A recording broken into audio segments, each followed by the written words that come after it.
Now at 5 and streaming on CrossroadsToday.com, the mayor of Seadrift resigns, saying she couldn't accomplish her goals, the challenges she faced at City Hall. Plus, a 13-year-old boy becomes a hero during a deadly school shooting in Minneapolis, how he saved a first grader's life. And police and child services investigate after a missing autistic boy is found dead in New Orleans, what authorities discovered. Well, the next couple of days are going to be very hot. We're going to be in the upper 90s as high pressure is building in, but that frontal system, it's still coming in on Sunday. We'll be talking about that and a little bit of a cool down coming up in just a few minutes. Stay tuned. The Texas A&M system taps an experienced leader to guide the Victoria campus, how the new interim president plans to expand the university. You're watching 25 News Now at 5. Good afternoon and thanks for being with us. I'm Shauna Curry. The mayor of Seadrift is stepping down. In a resignation letter, Lori Thomas said she's disappointed she could not accomplish what she set out to do, but added her personal well-being has to come first. The mayor pointed to ongoing issues at City Hall and credited city staff for keeping things running, from trash pickup and road work to water, sewer, and the harbor. She also praised the police department, calling it self-sufficient under the leadership of the chief. Thomas's message to residents: thank the city's employees because they are the backbone of Seadrift. The case against the man accused of murdering an Edna cheerleader is moving forward. He had a hearing today. 25 News Now reporter Ray Mosley has the latest from the Jackson County Courthouse. Rafael Romero was in court today, but his case may be delayed once again. Earlier today, Romero's attorney and the state attorney have agreed they'll decide upon the accuracy of the transcripts provided. Romero's attorneys have also made a motion to suppress certain evidence. Romero is being charged with the murder of late Edna High School cheerleader Lisbeth Medina. Lisbeth was found stabbed to death in her family's apartment on December 5th, 2023. The next hearing day will be Thursday, September 25th at 9 a.m. to finish up any pending motions. The trial date is set for October 27th at 9 a.m. Reporting in Jackson County, Ray Mosley, KAVU TV, 25 News Now. Let's go now to Chief Meteorologist Mac Perez for a first look at your forecast. And Mac, the humidity today was just absolutely unbearable. So when can we expect this to kind of ease up a little bit and feel those nicer conditions? Well, the talk about town is, what about that frontal system on Sunday? And yes, we do have a front coming through. It's not a huge front, but it will be something. It was very hot today. We had hardly a cloud in the sky, wall-to-wall sunshine. Temperatures tomorrow, Friday, getting up to about 98, maybe 99. So yeah, very hot in the short term. But then Saturday, the showers begin, and Sunday, we may drop the temperature, I don't know, to the upper 80s. How about that? We'll have a lot more on your weather forecast coming up in just a moment. Shauna, back to you. That sure would be nice. More than 300 Texas school districts and charter schools have signaled plans to use a state-developed reading and language arts curriculum that attracted national attention last year for its heavy references to the Bible and Christianity. To read this full Texas Tribune article, visit CrossroadsToday.com. And here is your viewer poll today. Which matters more to you when schools choose curriculum? Is it academic rigor, alignment with state standards, additional funding initiatives, or other? We want to hear from you. Visit CrossroadsToday.com/vote to let us know. And 96%, almost all of the voters so far, feel that academic rigor is what matters most when choosing school curriculum. But again, we want to hear from you. So vote if you have not, and we will have another look at the numbers on 25 News Now at 6. He had hate towards a variety of people and an apparent obsession with previous mass shooters. That's what investigators are saying today about the shooter they say opened fire at a Catholic school in Minneapolis Wednesday, killing 2 children and wounding 18 others. This investigation still very much in the early stages, as police say they are going through a lot of evidence. ABC's Christiane Cordero is at Annunciation School in Minneapolis with more on what we're learning today. Today, flowers and toys are placed outside the church at Annunciation Catholic School in Minneapolis, where police say a shooter opened fire yesterday during morning prayers, killing an 8-year-old and a 10-year-old. This mother tells us her 13-year-old son was in the church when the shooting started and ducked under a pew, using his body to shield and protect a first grader. Both survived uninjured. Buddy's family reached out to me to just say how much they're thankful for Francis, my son's name, for protecting their young first grader. And I'm so proud of my son for doing that. New images today show the stained glass windows police say the suspect shot through, now boarded up. The front door also boarded up, tiny pieces of glass still on the ground. The police chief tells ABC News the shooter barricaded the doors from the outside to prevent escape, and they recovered 116 rifle rounds from the scene. Police say the suspect, who they've identified as 23-year-old Robin Westman, born Robert Westman, died from a self-inflicted gunshot wound. They say Westman had no prior criminal record and had recently purchased the guns legally. Police say they're going through writings the suspect left behind and other evidence to find a motive. I know we have not been successful in talking to the shooter's mother yet at this time, but there continue to be efforts made to get that done. Investigators say the shooter was fixated on other school shooters, and the attack was fueled by hate towards almost everyone. The shooter was obsessed with the idea of killing children. The shooter saw the attack as a way to target our most vulnerable. Today, community leaders and gun safety groups demanding change. We've seen what happens time and again when assault weapons are used. And we also know what happens when they're banned. Lives are saved. The Minneapolis Police Department increased patrols here at the school, and they plan to expand patrols in schools across the city over the next few weeks. Christiane Cordero, ABC News, Minneapolis. The Trump administration is looking to put new limits on how long foreign students can study in the U.S. A proposed rule from Homeland Security would give students a set time frame tied to their program, but no more than 4 years. Right now, those on F visas can stay 60 days after finishing school. The rule also affects cultural exchange programs and foreign media visas. Officials say the changes would prevent people from staying in the U.S. indefinitely, which they argue poses safety risks and cost taxpayers money. New details about who is behind a series of security scares on college campuses nationwide. Here's ABC's Ike Ijioke. This morning, as police in Minneapolis investigate the nation's most recent school shooting, college campuses across the country are grappling with active shooter hoaxes. We were eating and me and him went to go throw out our garbage and we saw the active shooter alert, so everybody started running off. In recent days, police flooding the University of South Carolina, the University of Tennessee, Chattanooga, and Villanova. We didn't hear anything, didn't see anything. An officer came in with his pistol drawn, asked us if we heard any gunshots. We said no. He said, pack everything up that you have, get out of the building. A swatting group called Purgatory is believed to be behind those hoax calls and nearly a dozen others, resulting in lockdowns and, in some cases, panic. Purgatory is a group of young people that are located in various countries. They come together online and they operate as an organized cell, engaging in swatting for hire or swatting for their own purposes to include gaining notoriety. They want to gain notoriety so others will hire them for more swatting. At least 10 hoax calls to universities were apparently made using Google Voice services. The calls even featured the sound of gunshots. The Purgatory Group is said to offer its followers a menu of services, charging as little as $20 for each hoax threat. In some cases, those engaging in swatting are young. They are teenagers. I've seen cases where they've been in high school. They will sometimes get paid to swat, often not for a lot of money, but they really do it for the notoriety. They do it for the thrill. Ike Ijioke, ABC News, New York. A 12-year-old nonverbal boy with autism has been found dead after being missing for 2 weeks.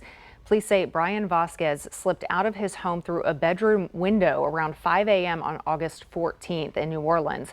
On Tuesday, a thermal drone with the United Cajun Navy spotted alligators in a lagoon in New Orleans East, and that's where Brian's body was found. The coroner says he died from blunt force trauma from an alligator and drowning. Wildlife officials are now working to remove the gators from the pond. The case has shifted from a missing person to an unclassified death, with both police and child services now investigating. A former Major League Baseball star is running for Congress in 2026. Mark Teixeira is running as a Republican, hoping to fill the seat being vacated by GOP Congressman Chip Roy. On his campaign website, Teixeira says he's ready to support President Trump's agenda and defend Texas families and individual liberty. Teixeira spent 14 years in the major leagues, retiring in 2016. His career included 5 years with the Texas Rangers and a World Series championship with the New York Yankees in 2009. Roy has represented Texas's 21st congressional district since 2018. He recently announced that he will run for Texas Attorney General next year. Texas A&M University Victoria has a new interim president. The A&M Systems Board of Regents has named Dr. James K. Nelson Jr., who will start September 1st and serve until a permanent president is selected later this fall. Nelson has experience building academic programs and connecting universities to regional workforce needs, including engineering, agriculture, and industry partnerships. System leaders say his leadership will help Texas A&M Victoria grow and serve students, employers, and families across South Texas and the Gulf Coast. Remember to subscribe to our YouTube channel, Crossroads Today. Hit the like button and click the notification bell. Stay with us straight ahead on 25 News Now at 5. Rural Texas communities get attention from top officials today. The healthcare improvements heading to small towns. Plus, back to school season brings more than new supplies. How to protect your children from classroom germs.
Governor Greg Abbott and U.S. Health and Human Services Secretary Robert F. Kennedy Jr.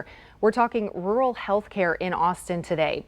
The two sat down with community leaders to highlight new investments aimed at boosting care in small towns, everything from maternity and mental health services to rural hospital grants. Abbott pointed to his Make Texas Healthy Again package signed yesterday, saying the state is leading the way with better tools for nutrition, telehealth, and innovation. Both Abbott and Kennedy stressed the same message.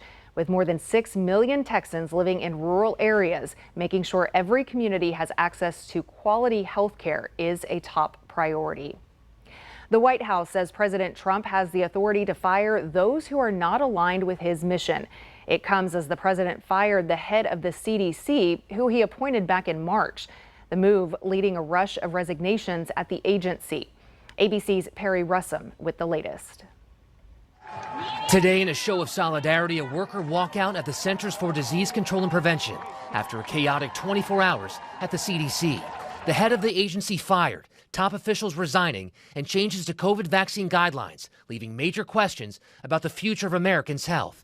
At the center of the controversy, a battle between the head of the CDC, Susan Menares, and HHS Secretary Robert F. Kennedy Jr. I will confirm that we let go Susan Menares yesterday. I'm not going to talk about personnel issues, but the CDC is an agency that is very troubled for a very long time. Sources tell ABC News Kennedy pressured Menares to fire senior CDC staffers and to commit to his changes in vaccine policy or resign. Menares' lawyers say she refused to rubber stamp unscientific, reckless directives and fire dedicated health experts. And the president has the authority to fire those who are not aligned with his mission. Menares has been the head of the CDC for less than a month after being appointed by President Trump. I think vaccines save lives. I think that we need to continue to support the promotion of utilization of vaccines. At least 4 top health officials at the CDC now stepping down. This is very concerning for the health and safety of people here in America. It comes as the FDA approves new updated COVID shots while significantly narrowing the guidelines on who is approved to get one. So right now it's anybody over the age of 65 and young adults and children with underlying medical conditions. However, the White House today says anybody who wants a COVID shot can get a COVID shot. Questions remain about insurance. Perry Russum, ABC News, Washington. Republican Senator Bill Cassidy says a CDC vaccine advisory panel meeting set for next month should not happen. The announcement of that meeting came just a day after CDC Director Dr. Susan Menares was ousted only weeks into the job. Cassidy, who's also a doctor, points to turmoil at the agency and says any recommendations made right now should not be trusted. The Health and Human Services Secretary recently dismissed the panel's members, appointed 8 new ones, and is expected to name more this week. Sources say that shakeup led to clashes with Menares before she was removed. Back to school season doesn't just bring new supplies, it also means a rise in childhood illnesses. From COVID to colds and stomach bugs, crowded classrooms make it easy for germs to spread. Health experts say parents can help kids stay healthy with 3 basics: keep them hydrated, make sure they get enough sleep, and encourage time outdoors, which boosts vitamin D and reduces stress. With vaccination rates down, doctors warn this year could see even more illnesses, and they are urging families to take extra precautions.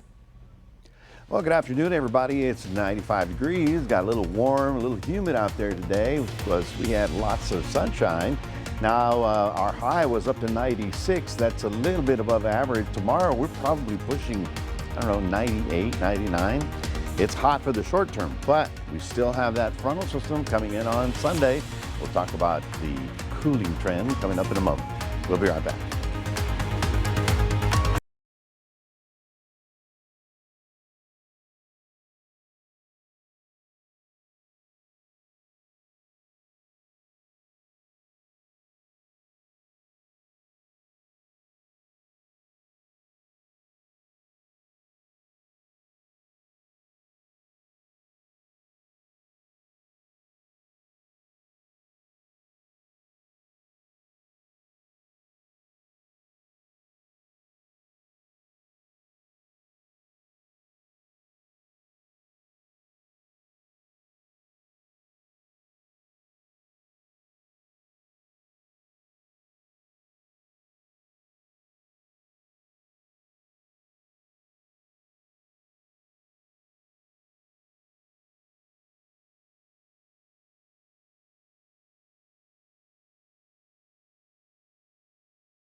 Well, good afternoon, everybody. Yes, we've got hot weather for at least 2 days. You remember yesterday we had this frontal system. It was a lot closer down into central Texas, and that's where the thunderstorms were firing yesterday afternoon. But that moved northbound. It took the rain with it and gave us higher pressure. It gave us a lot of sunshine and some fairly warm weather. The western states have got an interesting situation. A dying tropical system called Juliet is right about here, and the remnants of it are going up through where? Southern California deserts. Yeah, they're getting some rain out there, which is very unusual, but it does happen as of a dying storm. Well, western states had the high pressure, big low pressure on the eastern part of the country, and that means that we've got frontal system after frontal system after frontal system coming down. And here's a big one here. This one is going to drop Chicago down into the 40s at night, maybe up at 30s. Daytime highs in the 60s as they get into Labor Day. So yeah, they're having fun. Meanwhile, the frontal system that moved northbound took that rain with it as well. You can see it right about there.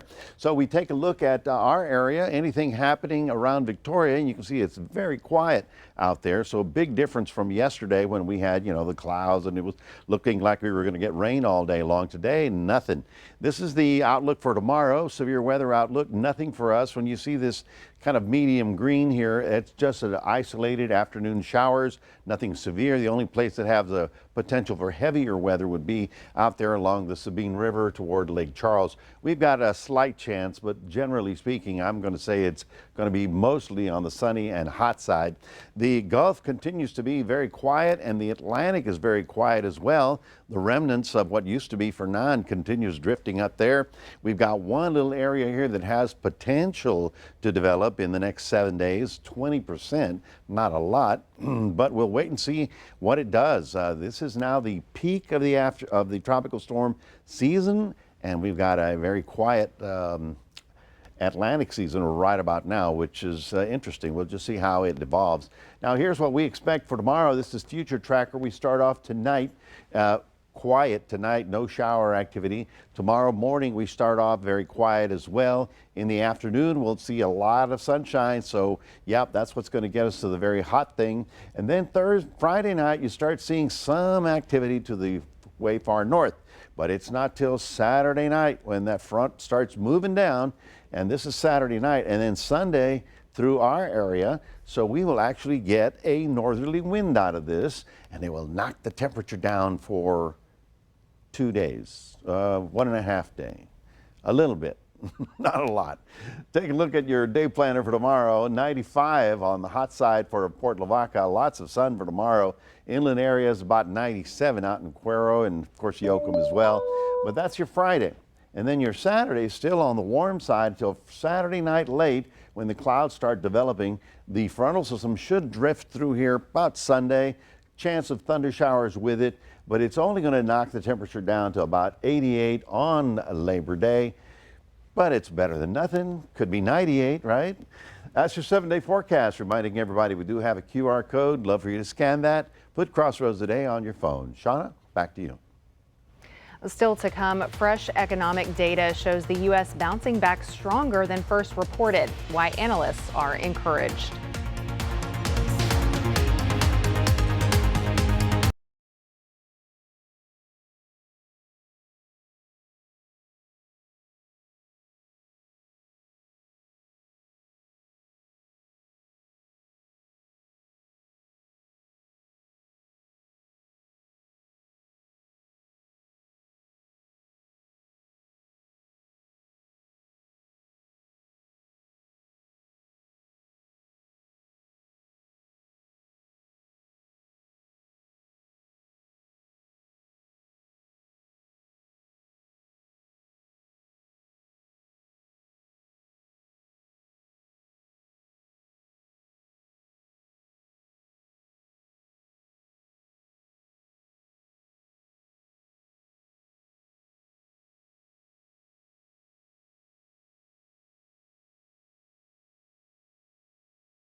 positive day across all of the major stock indexes today. The Dow up 72 points, the S&P 500 climbed 20 points, and the Nasdaq up 115 points.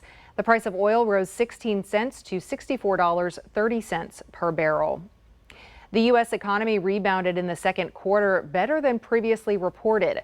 Gross domestic product, which is a reading of all the goods and services produced in the economy, had a 3.3% yearly rate from April through June. This is the second estimate from the Commerce Department, which originally posted an annualized rate of 3%. It's a big bump from the economy's half percentage point drop in the first quarter. Analysts say consumer spending increased in the second quarter despite concerns about the Trump administration's trade wars. Layoffs are hitting the supermarket chain Kroger. The Cincinnati-based retailer told employees this week that it's eliminating nearly 1,000 corporate jobs nationwide. It's the third round of reductions in administrative and other non-store jobs this year. Kroger's interim CEO said the cuts will simplify operations and free up money to lower grocery prices, add hours for store employees, and make improvements to stores.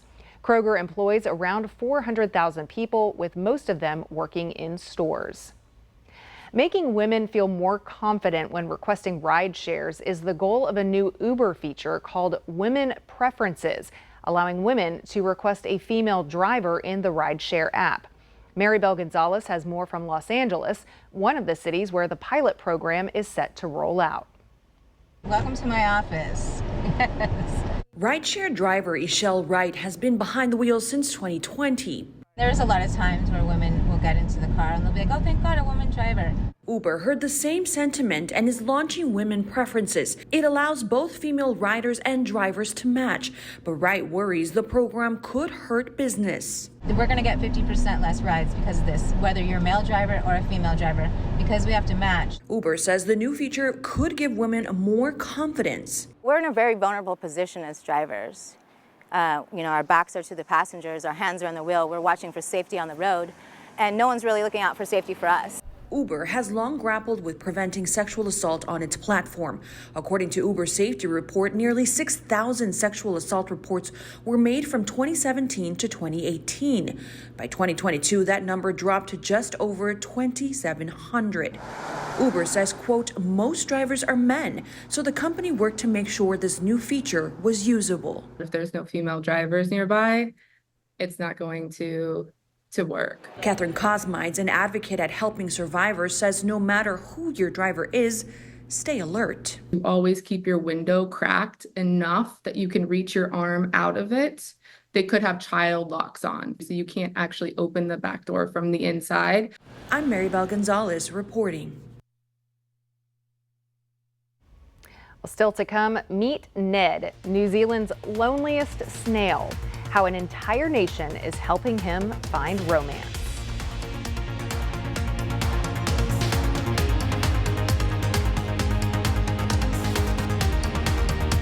Catholic school shooting, children sharing harrowing stories of survival. What we're now learning about the alleged shooter, plus Labor Day travel underway. World News Tonight with David Muir is the most watched newscast in America.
There is a nationwide effort in New Zealand to help a lonely garden snail find love. Yes, really. A woman found the snail named Ned while digging in her garden and noticed something unusual. Ned's shell spirals left, while almost all other snails have right spiraled shells. It turns out Ned has a rare genetic condition that affects only 1 in 40,000 snails. This means his reproductive organs don't line up with most others. The snail is now being kept safe in a fish tank, while a call has been put out across the country to find a compatible match. Now, hopefully Ned can find everlasting love. How would you know that it's a compatible snail with Ned there? Because they have to have the backwards shell too. Oh, I see. I get it. They're trying to match the shells. Yes. Oh, I see. Yes. Because it's not like he can say, well, I'm looking for a brunette, baby, 5.8. You know. No, he's looking for someone that matches. A soulmate, as they say. Well, folks, we are looking for a pretty hot day tomorrow. Should get up to upper 90s, very hot. But then it starts to break on Saturday as we get the clouds. Sunday, yes. The frontal system comes through. It's a north wind. It's not huge, but should be in the upper 80s on, is it Labor Day? Labor Day. Labor Day, Monday. Yes. And for those of you not working, you can enjoy 88 degrees. How about that? Nice. All right. Friday night, though, if you're headed to those football games, bring a fan. Bring a fan, little fan like that. I'm a fan. We'll see you back here at 6.